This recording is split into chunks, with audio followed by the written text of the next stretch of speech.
बहुत ही अच्छे इंसान हैं। सभी बहुत ही मतलब प्यार से और इज्जत से सबका मेहमान नवाजी करते हैं। मतलब ये नहीं सोचते हैं कि हमारे घर के हैं या कैसे हैं, पर ऐसा फील जहाँ भी हम गए, बाहर गए, कहीं पे भी गए तो बहुत अच्छा मेहमान नवाजी किया है, जैसे हम उनके फैमिली मेंबर हो इस तरीके से। और यहाँ के लोग भी सारे बाहर भी गए तो बहुत अच्छे से ट्रीट किया मुझे और मुझे बहुत अच्छा लगा इस सारी चीज़। कहते हैं कि जब इश्क का भूत माथे पर सवार हो जाता है तो सही और गलत का पता नहीं रहता है। 4 महीने पहले पाकिस्तान गई अंजू के साथ भी ऐसा ही हुआ है। अंजू अब भारत लौट आई है। पहले वो बाघा बॉर्डर पहुंची, जहां आईबी और पुलिस ने उनसे पूछताछ की। इसके बाद वो अमृतसर से दिल्ली एयरपोर्ट पहुंची।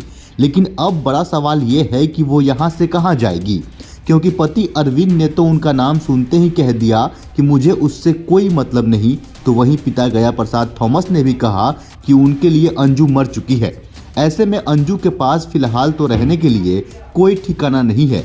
देखना होगा कि अंजू ऐसे में क्या करेगी, किसके पास जाकर रहेगी। बता दें कि अंजू के भारत लौटने के बाद जब अरविंद से बातचीत करने की कोशिश की गई तो उनका नाम सुनते ही भड़क गए। उन्होंने दो टूक कहा कि मुझे इसके बारे में कुछ नहीं पता। अरविंद ने कहा कि मुझे क्या मालूम वो भारत आई है या नहीं आई। अरविंद राजस्थान के अलवर के भिवाड़ी में रहते हैं। अंजू भी पहले उनके साथ ही रहती थी, लेकिन जब से वो उन्हें झूठ बोलकर पाकिस्तान गई और प्रेमी नसरुल्ला से निकाह करके फातिमा बन गई, तो अरविंद ने कहा कि उन्हें अब अंजू से कोई मतलब नहीं है। तो वही अंजू का मायका मध्य प्रदेश के ग्वालियर स्थित टेकनपुर में है। अब अंजू की भारत वापसी को लेकर जब उनके पिता से बातचीत की गई तो उन्होंने भी नाम सुनते ही भड़क गए। अंजू के पिता का साफ कहना है कि जिस दिन हमारी बेटी अंजू पति और बच्चों को छोड़कर पाकिस्तान गई, वो उसी दिन मेरे लिए मर चुकी है। अब उससे हमारा कोई लेना देना नहीं है। अंजू के पिता थॉमस ने कहा कि ना तो हमें उसके भारत आने की कोई जानकारी है और ना ही मैं उसके बारे में जानकारी लेना चाहता हूँ। बता दें कि इससे पहले अंजू के बच्चों ने भी ऐसा ही कहा था, वो अपनी मां से बात नहीं करना चाहते हैं। पूरा मामला कुछ यूं है कि राजस्थान के भिवाड़ी में अपने पति और 2 बच्चों के साथ अंजू रहती थी, लेकिन वह टूरिस्ट वीजा पर पाकिस्तान घूमने गई।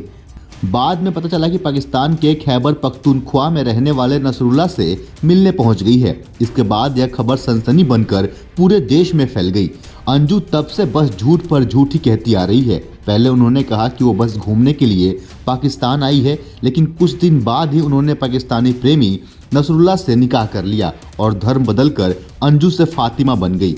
अंजू के घर वालों और बच्चों को जब यह खबर पता चली तो उन्होंने कहा कि उन लोगों का अब अंजू से कोई वास्ता नहीं है। उधर पाकिस्तान में रहने के दौरान भी अंजू ने कई ऐसे वीडियो डाले थे जिसमें उन्होंने बताया था कि वो अपने बच्चों को बहुत मिस करती है। बुधवार को जब अंजू पाकिस्तान से बाघा बॉर्डर पहुंची तो वहां आईबी और पंजाब पुलिस ने उनसे पूछताछ की। अंजू ने उन्हें भारत लौटने की वजह बताई। कहा कि वह यहां अपने पति अरविंद से तलाक लेने आई है, साथ ही बच्चों को भी अपने साथ ले जाने की कोशिश करेगी। इससे पहले पाकिस्तान से अंजू ने कहा था कि अरविंद उन्हें लेकर कई सारे झूठ बोल रहे हैं, वो सबका पर्दाफाश करेगी। वह पुलिस को हर सवाल का जवाब देगी क्योंकि उन्होंने कुछ भी गलत नहीं किया। बाकी इस पे आपकी क्या राय है, आप अपने हिस्से की राय हमें कमेंट करके अवश्य बताएं। ऐसे ही अन्य खबरों के लिए जुड़े रहें सहारा समय के साथ। अगर आप हमारा ये वीडियो फेसबुक पर देख रहे हैं तो पेज को लाइक करें, फॉलो करें। अगर आप यूट्यूब पर देख रहे हैं तो चैनल को सब्सक्राइब करें। बहुत बहुत धन्यवाद।